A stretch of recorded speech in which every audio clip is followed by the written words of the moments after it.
Өзбекстан Республикасы жоғары білімлендіру, ілім һәм инновациялар министрлігінің қоспа режесіне текар. Өткеріліп атырған конференцияда инженерлік һәм құрылыс тарауындағы инновациялық көзқараслар додаланды.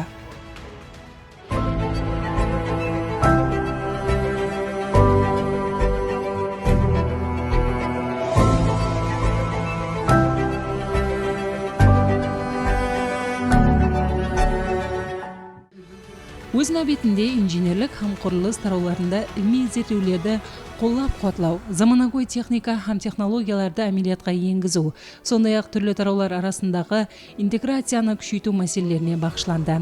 Әләжді республикамыздың жоғары оқу орындары, ilmiy зерттеу институтларының ілімпазлары, профессор оқытушылар, қанегейлер һәм студент жастар қатынасты.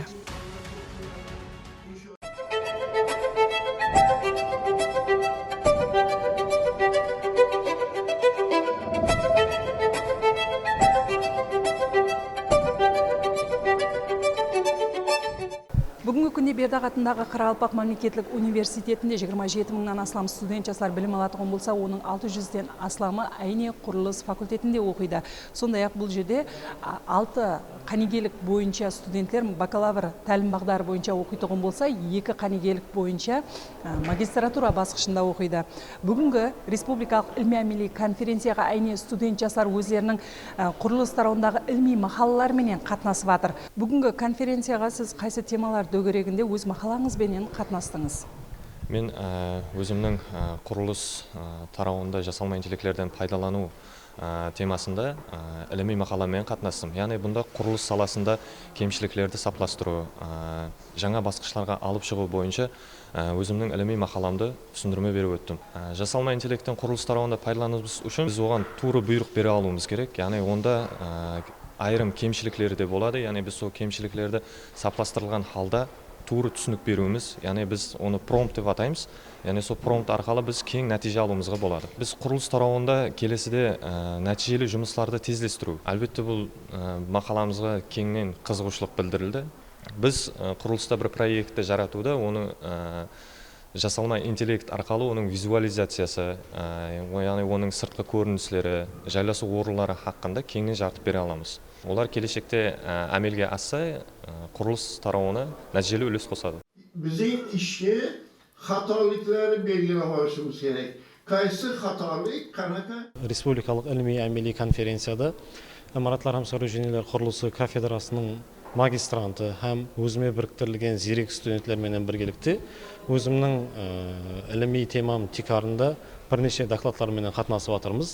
Ilmiy мақалаларымыздың мазмұнына келетін болсақ, санлы технологияларды пайдаланған халда, яғни GIS технологияларын қолдаған халда, грунтлардың жүк көтеру жеңілдік қабілеті һәм грунтлардың шорлану дәрежесін аймақ бойынша районластыру болып есептелінеді. Ilmiy жөнеліс имарат һәм иншаатлардың фундаменттерін дұрыс һәм анық жойбарлауда үлкен актуалдыққа ие. Менің өзімнің бүгінгі конференцияға таярлаған докладым Қожелі районының мысалында Қожелі районының грунтларының жүк көтеру жеңілдік қабілетін GIS технологиялары жәрдемінде районластыру болып есептелінеді.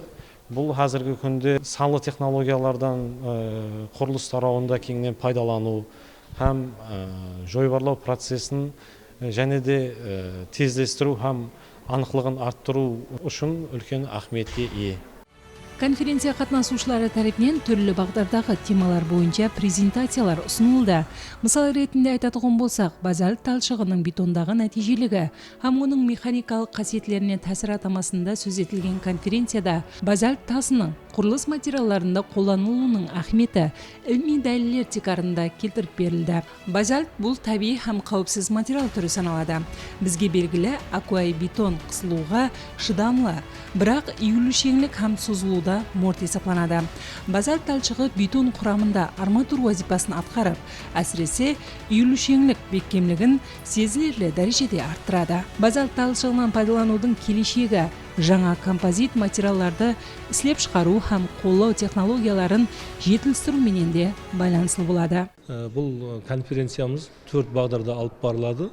Мысалы үшін бірінші бағдары имаратларды жойбарлау, санлы технологиялардан пайдалану һәм құрылыста сейсмикалық қауіпсіздікті тәмінлеу болатын болса, екінші бағдарымыз құрылыс материалдары, заманауи құрылыс материалдарын істеп шығару технологиясына, конструкцияларды істеп шығару технологиясына бағдарланған болып, үшінші бағдарымыз бұл гидротехникалық құрылыс, инженерлік инфраструктураларды жойбарлау һәм құру бағдарында алып барылады.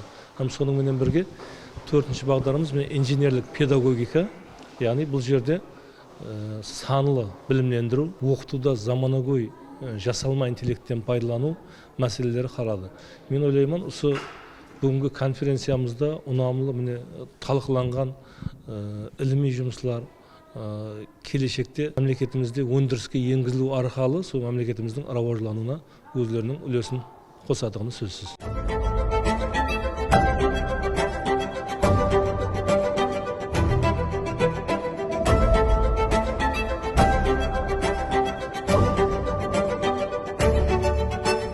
Қазіргі уақытта президентіміздің құрылыс сарауына деген ітібары жүдә үлкен. Сол себеплі қазіргі уақытта құрылыс сарауындағы жетістіктердер жүдә көп болып есептелінеді. Біздер қазіргі уақытта біздер қатынасып отырған бұл конференцияда мен өзімнің іліми темам бойынша қатынасып отырмын, яғни жылылық изоляциялаушы материалдар үшін жергілікті шикі затларды іздетлеу. Бұл бойынша мемлекетімізде жаңадан табылған минерал, яғни шикі зат, вермикулит хақында мен өзімнің топлаған мағлұматлар бойынша қатынасып отырмын. Һәм бұл мағлұматлар бойынша көптеген таңдауларда, жарысларда, көрік таңдауларда қатынасып, сыйлы бірінші, екінші орынларды қолға кірткенмін. Республикалық ilmiy-amaliy konferensiya өз нәубетінде инженерлік һәм құрылыс тарауында инновациялық көзқарасларды пайда ету менен бірге ең соңғы заманауи технологияларды тарауда қолданудың абзалдықтары бойынша да пікір ұсыныстар долданылды. Өз нәубетінде конференция профессор оқытушылар үшін тәжірибе алмасуы болған болса, қанегелер һәм студент жастар үшін жаңа көндікпе, жаңа білім алу имканиятын берді.